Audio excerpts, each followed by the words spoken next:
तो भाई वश का सेकंड पार्ट थिएटर में तबाही मचा रहा है। सच में भाई देख कर रूह कांप जाएगी। मैंने जब से देखा है ना मेरे होश उड़ गए। तो जिसने अभी तक नहीं देखा है तो जाओ देख कर आओ ना। इस वीडियो में वश 2 को अच्छे से एक्सप्लेन करूंगा और साथ में इसकी एंडिंग को भी अच्छे से जानेंगे। तो चलिए स्टार्ट करते हैं। तो मूवी की स्टार्टिंग में हम कुछ लड़कियों को देखते हैं जो स्कूल जाने के लिए तैयार हो रही थी। ये दोनों लड़कियां गाड़ी में आगे बैठने के लिए आपस में झगड़ा करती है। तो उसका पिता इन्हें डांट कर पीछे बैठाता है। वहीं दूसरी तरफ इस लड़की को स्कूल के अंदर कोई परेशान कर रहा होता है। तो उसकी माँ कहती है कि अब अगर तुम मार खा के आई तो मुझसे बुरा कोई नहीं होगा। जैसे तो घर पर लड़ती है वैसे ही उसको जवाब देना पड़ेगा। यानी हम एक स्कूल को देखते हैं जिसका नाम था Jenner higher secondary girls school. School के अंदर जब लंच होता है ना तो हम देखते हैं कि सारी लड़कियां मजे से लंच कर रही होती है। तभी एक लड़की का बाल खींचकर भाग जाती है तो वह कुछ नहीं बोलती। वहीं दूसरी ओर ये लड़की अपने बॉयफ्रेंड की वजह से परेशान थी। इतने में हम देखते हैं कि सारी की सारी लड़कियां चुप हो जाती है। यानी कोई भी कुछ नहीं बोलती,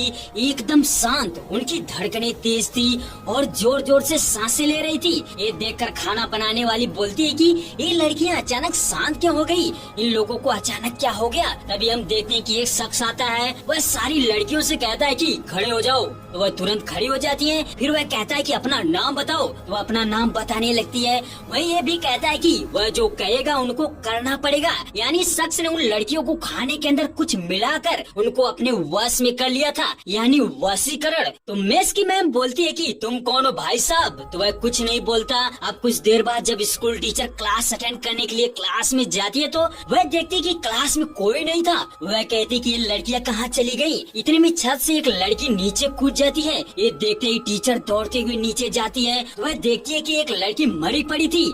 वहीं वॉचमैन भी ये देखकर हिल जाता है। और हम ऊपर देखते हैं कि टोटल 9 लड़कियां थी जो टेरेस में चढ़कर कूदने वाली थी। ये दृश्य इतना भयानक था कि भाई सबकी रूह कांप जाती है। वहीं जब ये बात यास्का मैम को पता चलती है तो वह ये मंजर देखकर कांपने लगती है। वह जोर जोर से चिल्लाकर उनको नीचे उतरने को बोलती है। बट उन लड़कियों का कहना था कि हम मरना नहीं चाहते, बट अंकल ने कहा है तो हमें कूदना पड़ेगा। वह कहती कि यहाँ मत आना नहीं तो हम कूद जाएंगी। तो टीचर दौड़ते हुए छत पर जाती है। वह उनको मना करती है कि नीचे आओ, बट उनका कहना था कि हमारे पास मत आना नहीं तो हम कूद जाएंगे। यास्का कहती कि अरे कौन अंकल, तुम लोग किसकी बात मान रहे हो, तुम्हें कुछ नहीं होगा। बट उनका यही कहना था कि वह मरना नहीं चाहती है, बट आप बचाने की कोशिश करेंगे तो वह नीचे कूद जाएगी। तभी हम देखते हैं कि गार्ड धीरे से एक लड़की को पकड़ने की कोशिश करता है, बट वह कूद जाती है। यानी उसकी वजह से 2 लड़कियां कूदकर मर जाती हैं। यास्का उस गार्ड को बहुत डांटती है कि तूने ऐसा क्यों किया। उसके बाद सभी लड़कियां एक साथ नीचे कूदकर मारी जाती हैं। अब सीन शिफ्ट होता है एक शख्स के पास जिसको हमने वश मूवी के अंदर देखा था, अथर्वा और उसकी बेटी आर्या, जो अभी भी उस प्रताप नाम के दरिंदे के वश में थी। वह 12 साल से लगातार मुस्कुरा रही थी। अथर्वा सुबह का नाश्ता तैयार करता है, अपनी बेटी को भी देता है और खुद भी खाता है। वहीं एक कटोरी में कुछ चाय पत्ती डालता है। अब यह किसको खाने के लिए लेता है आगे पता चलेगा। तो हम देखते हैं कि अथर्वा कुछ खरीदने के लिए एक मॉल में जाता है। वहाँ वह न्यूज के जरिए एक खबर सुनता है कि एक स्कूल की 10 लड़कियों ने छत से कूदकर अपनी जान दे दी, जबकि उनके ऊपर कोई भी दबाव नहीं था। ना तो कोई एग्जाम का प्रेशर था, ना ही फैमिली का प्रेशर। वह किसी के कहने पर कूदी थी। ये सुनकर अथर्वा तुरंत समझ जाता है। वह वहाँ से जल्दबाजी में घर आता है। अब हम स्कूल में देखते हैं कि उसे चारों तरफ से घेर लिया गया था। स्कूल के अंदर जितनी भी लड़कियां थी ना, उनके पेरेंट्स अंदर जाने की कोशिश करते हैं, बट पुलिस उनको अंदर जाने से रोकती है। तभी हम एक ऑफिसर को देखते हैं जो बहुत परेशान था। उसका कहना था कि जब तक हमें ये नहीं जान जाते कि यहाँ पर क्या हुआ है और बॉडी को बाहर ले जाने तक किसी को अंदर मत आने देना। तो अफसर यास्का मैम से पूछता है कि मुझे तुम डिटेल में बताओ आखिर यहाँ पर क्या हुआ था। हालांकि उनको कुछ भी नहीं पता था कि वह किसके कहने पर कूदी थी। वहीं इधर अथर्वा अपने घर आता है। वह प्रताप के पास जाता है जिसको 12 साल से कैद में रखा था। तो अथर्वा उससे पूछता है कि प्रताप तू बता तेरे जैसे कितने हैं, ये वशीकरण की विद्या और कौन जानता है। ये सुनकर प्रताप मुस्कुराता है, यानी वह समझ चुका था। वेल एक बार फिर सीन शिफ्ट होता है स्कूल के अंदर। हम देखते हैं कि वशीकरण से एक लड़की बच गई थी। दरअसल उसने खाना नहीं खाया था क्योंकि वह बाथरूम के अंदर थी। अब वो अफसर अंदर जाता है। वह उन लड़कियों से कहता है कि आप लोग चिंता ना करें, तुम्हें कुछ नहीं होगा, बताओ वो कौन है। इतने में एक लड़की आती है। उसका कहना था कि आप लोग प्रताप नाम के आदमी को ढूंढिए, अगर वह नहीं मिले तो जो भयानक तबाही मचेगी ना आप सोच भी नहीं सकते। अफसर कहता है कि कौन प्रताप, हम नहीं जानते, तुम्हें ऐसा कहने के लिए किसने बोला? तो लड़की कहती कि मैं कुछ नहीं जानती, उसने बोला है कि प्रताप को जल्दी से जल्दी ढूंढे, नहीं तो बहुत बुरा होगा। अब वही लड़की कहती कि गर्ल्स, अब मैंने पहला मैसेज दे दिया है, तुमको जो करना है करो। तभी भाई सभी लड़कियां दौड़ते हुए सबके ऊपर अटैक कर देती है, वह जिसको भी पाती है सबको मार देती है। कुछ लड़कियां तो बैरियर तोड़कर स्कूल से बाहर निकल जाती हैं, वह ना अपनी माँ को देखती है ना बाप को, जो भी मिलता सबको मारने लगती हैं। जिस तरह ज़ॉम्बी वाला माहौल होता है ना, बिल्कुल वैसा ही। कोई बस पर अटैक कर रही है तो कोई पेट्रोल पंप को उड़ा देती है, यानी शहर में चारों तरफ दहशत फैल जाती है। वहीं दूसरी ओर अथर्वा न्यूज के जरिए ये सब सुन रहा था, तभी उसे पता चलता है कि कोई है जो प्रताप को ढूंढ रहा है। अथर्वा हैरान था, वह समझ चुका था कि अब तो तांडव मचेगा। वह प्रताप के पास जाता है, उसे अच्छे से जंजीर से बांधकर स्कूल की तरफ निकल पड़ता है। वहीं स्कूल के अंदर देखने को मिलता है कि जितनी भी लड़कियां थी ना, उनके पेरेंट्स भी अंदर थे। ऑफिसर उनसे कहता है कि आप लोग शांत रहिए, अपने बच्चियों को अच्छे से समझाइए, उनके साथ कोई भी जोर जबरदस्ती नहीं करेगा, क्योंकि जो बाहर हुआ है ना ये सबने देखा है और तुमने भी।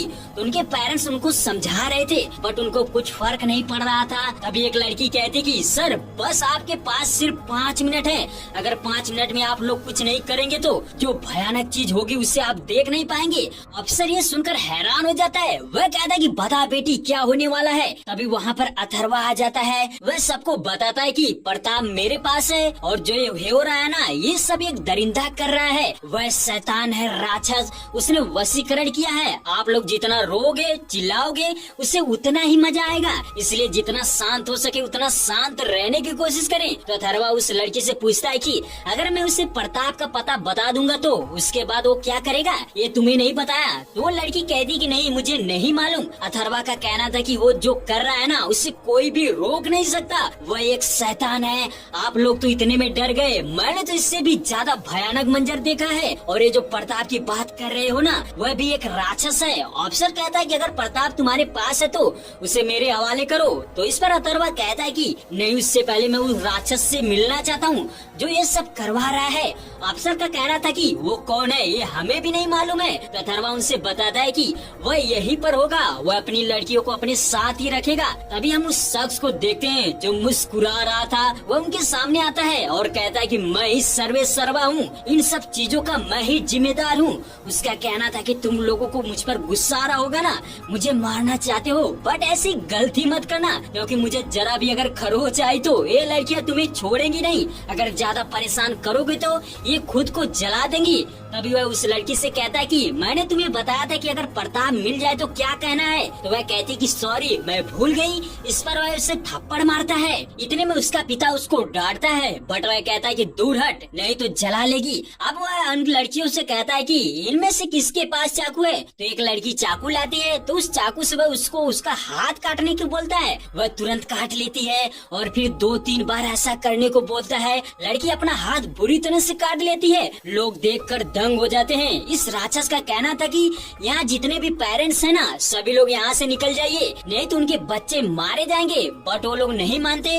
तभी हम देखते हैं कि अफसर चोरी से गन से मारने की कोशिश करता है। इतने में एक लड़की उसे चाकू मार देती है, वह बुरी तरह से घायल हो जाता है। अब उस राक्षस के पास गन थी, वह कहता है कि इनमें से कितनी लड़कियों को गन चलाना आता है। तो एक लड़की बाहर आती है, उसे गन देकर ये कहता है कि तुम सिर्फ 2 बार पूछना, अगर जो बाहर नहीं जाएगा उसे शूट कर देना। तो वह सबसे पहले उसके ही माता पिता से पूछने को बोलता है। वह लड़की जब उनको यहाँ से जाने को बोलती है तो उनके पेरेंट्स नहीं जाते, तो वह उन्हें शूट कर देती है, यानी अपने ही पेरेंट्स को मार देती है। फिर धीरे धीरे करके कुछ और लोगों को मार देती है। ये देखकर अथर्वा सबको समझाता है कि आप लोग इसका कुछ बिगाड़ नहीं पाएंगे, ये जो कह रहा है तुम्हें सुनना पड़ेगा। वे अब सभी पेरेंट्स चले जाते हैं। उसके बाद वहाँ अथर्वा से बात करता है, उससे पूछता है कि प्रताप भाई कहाँ है। तो वह बताता है कि मैंने उसे 12 सालों से कैद करके रखा है, उसने मेरी बेटी को अपने वश में किया है, उसे मैं 12 सालों से तड़पा रहा हूँ। ये सुनकर वह बहुत गुस्सा होता है। वह कहता है कि मैं तुझे नहीं छोड़ूंगा।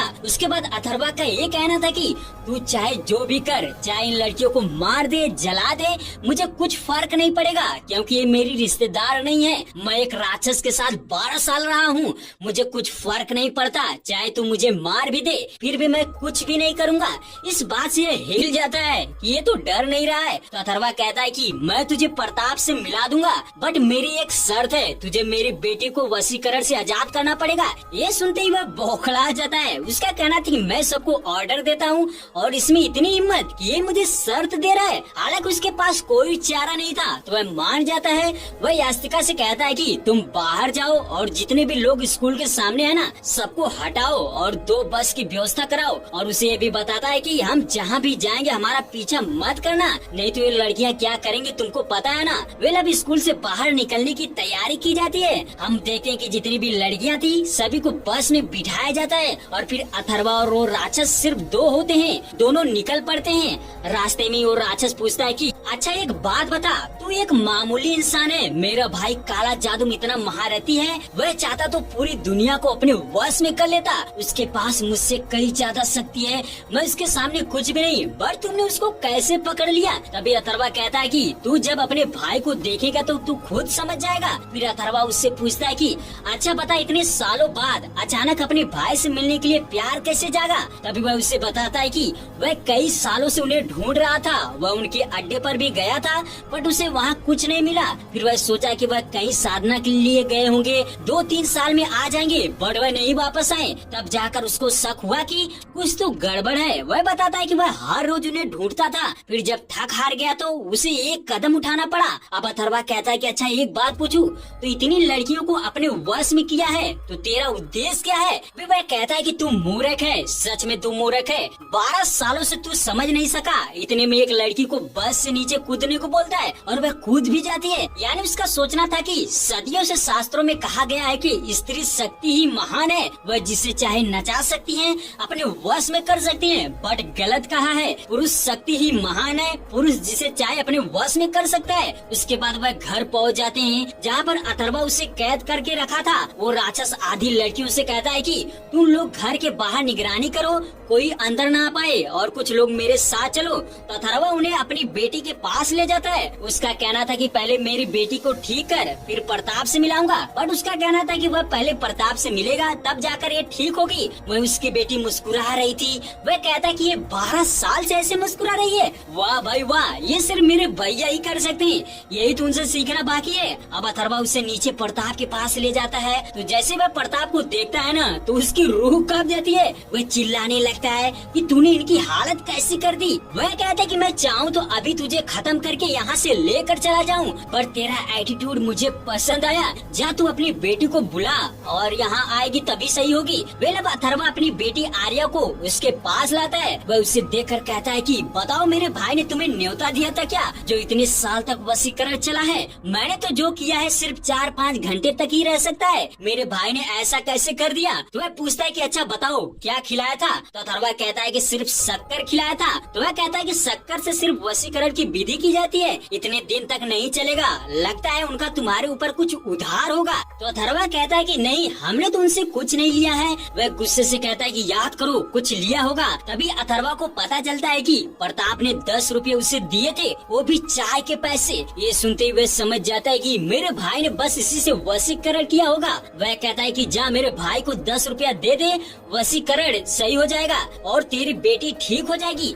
ये सुनते ही अथर्वा शॉक हो जाता है। वह इसलिए हैरान था कि बस 10 रुपए के चलते मेरी बेटी वशीकरण में थी। वह प्रताप को उठाता है ताकि वह 10 रुपया ले सके। तो अथर्वा उसे जबरदस्ती पैसे देता है और उसके पैसे देते ही उसका भाई कहता है कि जा अपनी बेटी को उसके नाम से बुला, वह ठीक हो जाएगी। और फिर वह अपनी बेटी को जबरदस्ती बुलाता है और फिर देखता है कि वह हंसना बंद कर देती है, यानी नॉर्मल हो जाती है। अथर्वा बहुत खुश होता है। उसकी बेटी प्रताप को देखकर जोर जोर से चिल्लाने लगती है। वह उसे मारना चाहती थी क्योंकि उसकी वजह से वह इतने दिन तक ऐसी थी। वही प्रताप का भाई राजनाथ अथर्वा से चाबी मांगता है कि अपने भाई को खोल सके। तो जब अपने भाई को खोलता है ना तो उसे बॉल बुलाता है, बट वह कुछ नहीं बोलता। उसको ये नहीं पता था कि अथर्वा ने उसकी जीभ काट दी थी।